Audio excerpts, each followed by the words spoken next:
It gets worse when you realize that the line between where Tencent ends and the Chinese government begins is blurry, meaning the Chinese Communist Party, known as the CCP, has access to all that information as well, making WeChat one of the most powerful surveillance tools ever created. Not just that, but private messages and images that are sent through Tencent's apps like WeChat are scanned to see if they need to be censored. If you say anything that the Chinese government doesn't want you to, the best case scenario is your message just doesn't get delivered. Worst case scenario is you end up in jail or simply disappear.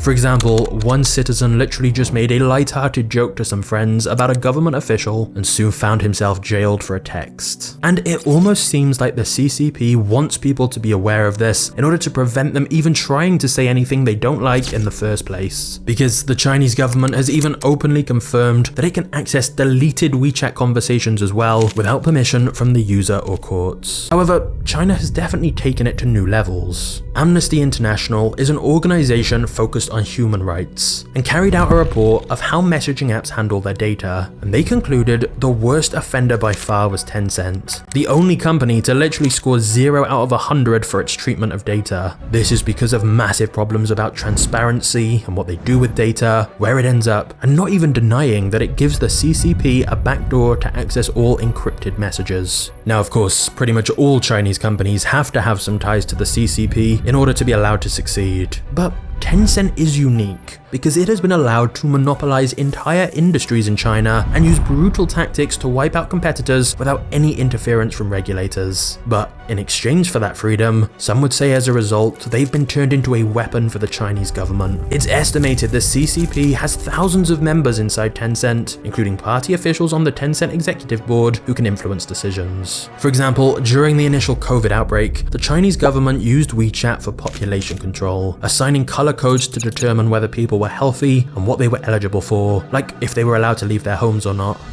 Another example is ordering Tencent to change their games to conform to Communist Party values, as well as making Tencent add facial recognition to their games so kids can only play them for a max of 90 minutes per day.